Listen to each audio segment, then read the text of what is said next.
21 tanács, hogy mit ne csinálj, hogyha Balira utazol. Összeszedtem nektek néhány dolgot, aminek a betartásával garantálom, hogy rengeteg kellemetlen szituációtól megmenthetitek magatokat, úgyhogy ha Balira terveztek utazni, mindenképp nézzétek végig ezt a videót. Az első és legfontosabb, ne legyél paraszt. Így van, jól hallottad.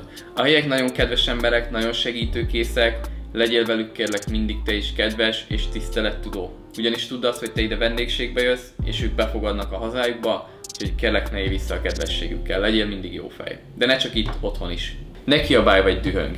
Kifejezetten illetlenség és abszolút nem célra vezető problémás helyzetben, illetve nyilvánosan dühöngeni vagy kiabálni a másikkal.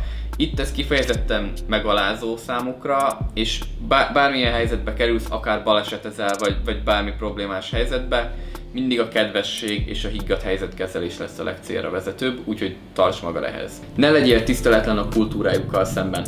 Gondolok itt arra, hogy ne sétálj félmeztelenül a nyílt utcán, ne ülj be így étterembe, a szent templomokba is csak az annak megfelelő öltözékben menj be. Illetve egy nagyon fontos dolog, ne lépj rá ezekre. Ha Balira jössz, nagyon sok ilyet fogsz látni.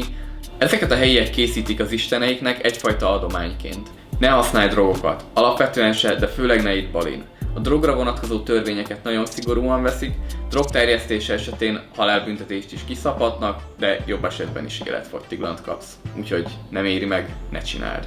Ne szedjetek drogot. Aki drogot szed, az rossz. Mert a drog rossz, érted? Ne használd a balkezed. A balkéz tisztátalannak számít, ez még a WC papír nélküli időkből maradt fent, ugyanis ezzel végzik el a tisztálkodási dolgaikat. Éppen ezért balkézzel átadni, illetve átvenni bármit illetlenségnek számít, úgyhogy használd a jobb kezed. Ne simogass meg a gyerekek fejét. Tudom, nagyon aranyosak a kisgyerekek, és mindenkiben ott van a késztetés, de ne csináld, ez itt tilos, ugyanis rontást hozol a kisgyerekekre, úgyhogy ne nyújj ahhoz a gyerekhez, ami nem a tiéd. Köszi. Ne szemetelj. Sajnos elég sok szemét van a szigeten így is, úgyhogy kérlek legalább te figyelj rá oda és vidd el a kukáig a szemetedet. Ne legyél ideges, ha dudálnak. Tudom, ez otthon elég idegtépő tud lenni, hogyha rád dudálnak.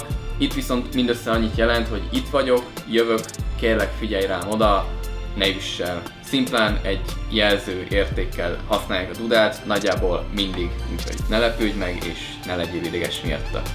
Kérlek, ne vezess bukósisak nélkül. Szerintem nem kell ragozzam, Balin az egyik legnagyobb veszélyforrás, a forgalomban való részvétel, úgyhogy vedd fel azt a bukósisakot. Életet menthet. Ne gyere utasbiztosítás nélkül, semmiképp. Bármi megtörténhet, ami miatt kórházba kellhet, hogy menj, és nagyon drága a kórházi ellátás, úgyhogy ne spórold meg azt a 10-20 ezer forintot.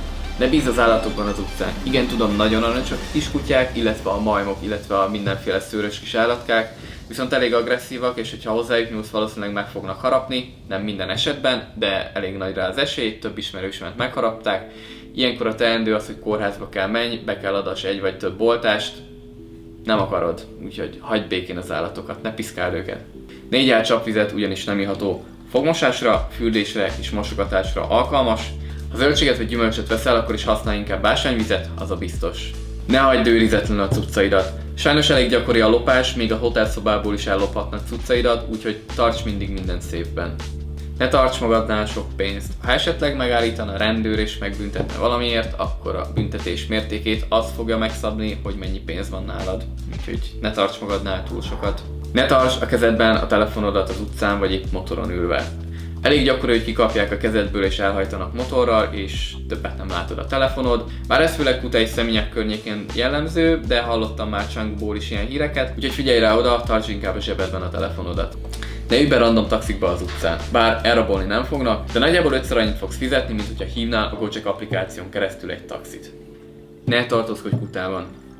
Nem csak látnivaló van, koszos, illetve itt a legtöbb a bűnözések száma. Egyetlen egy okot sem tudnék mondani, hogy miért is kellene itt tartózkodj. Annyi gyönyörű szép hely van Balin, kerüld el Kutát, de személy szerint azt gondolom, hogy Szeményekot is. Ne fogadj el semmit, amit ingyen kínálnak. Jobb, ha tőlem tudod, hogy semmi sincs ingyen.